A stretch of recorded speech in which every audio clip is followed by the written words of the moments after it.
ઋતુવાક એમનો દીકરો સંગે ચડ્યો છે, પણ ક્યારેક ક્યારેક તો મા બાપને પણ માર મારે છે. એમાં એક દિવસ ગર્ગાચાર્યજી મહારાજને પૂછે છે, મહારાજ મારો દીકરો ગર્ગાચાર્યજી મહારાજને પૂછે, મહારાજ મારે ત્યાં આવો દીકરો કેમ થયો? હકીકતમાં તો મેં કોઈ એવું ક્યારેય કર્મ નથી કર્યું કે જે કર્મ મને આ રીતે ફળ આપવા માટે આવે. વાસ્તવિકતા શું છે જરા મને એ કહો. અને ત્યારે કહે, તમારું કર્મ તો સારું છે મહારાજ, પણ જે સમયે તમારા દીકરાનો જન્મ થયો ને એ સમયે નક્ષત્ર રેવતી નક્ષત્ર ચાલતું હતું, ગંડાત યોગ ચાલતો હતો. અને આ ગંડાત યોગની અંદર રેવતી નક્ષત્રના છેલ્લા સમયની અંદર તમારે ત્યાં દીકરાનો જન્મ થયો છે. અને પરિણામે આ દીકરો આવો થયો છે, દુરાચારી થયો છે, પાપાચારી થયો છે. અને ત્યારે કહે, ઋષિ એક બાજુ આવ્યા, હાથમાં જલ લીધું, સંકલ્પ કરી અને જલ છાટ્યું છે, મારા તપના પ્રતાપે આ રેવતી નક્ષત્ર નીચે પડો. કહેવાય છે કે આપણા ગિરનાર ઉપર પડ્યું છે રૈવત પર્વત, ત્યાં પડ્યું એટલે એક દીકરી એમાંથી જન્મી છે. પણ ત્યાં પ્રમુચ નામના ઋષિ તપ કરતા હતા અને એને આ દીકરીને પોતાના ખોળામાં લીધી છે.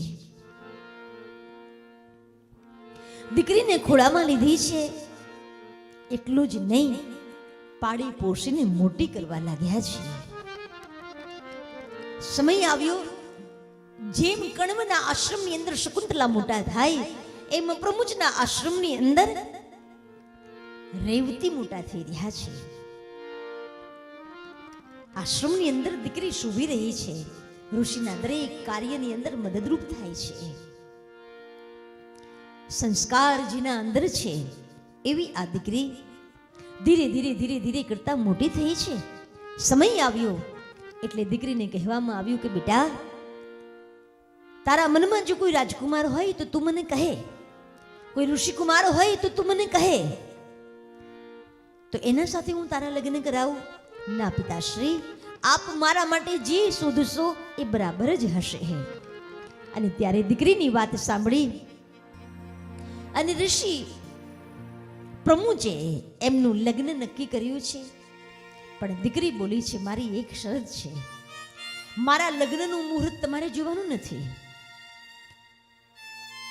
મારી એવી ઈચ્છા છે કે રેવતી નક્ષત્રને ઋતુવાક ઋષિ આ પૃથ્વી ઉપર પાડ્યું છે એને પાછું આકાશમાં સ્થાપિત કરો.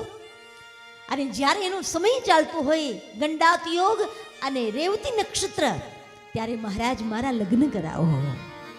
કેમ બેટા? બોલે, મારે ઋષિને સમજાવવું છે કે ગ્રહ નક્ષત્ર કોઈનું ક્યારેય કશું બગાડી શકતા નથી. વાત એ સાચી છે, ગ્રહ નક્ષત્ર ત્યારે બગાડી શકે જ્યારે તમે ભગવાનથી વિમુખ હોય. ભગવાનથી જો સન્મુખ રહ્યા તો આ જગતમાં ગ્રહ પીડા તમને કોઈને નહીં નડે. યાદ રાખજો. ઘણા તો અમારા પાસે આવીને કહી, દીદી આમ તમે જુઓ ને, અમે બધા એટલા બધા હેરાન થઈએ છીએ, આમ કંઈક ગ્રહ નડે છે, ભૂત પ્રેત નડે છે. અને સાચું કહું ને તો નાનું માણસ હોય ને એને ભૂત નડે, નાનું માણસ હોય એને ભૂત નડે, અને થોડા અમીર થઈ જાય એને ગ્રહ નડે.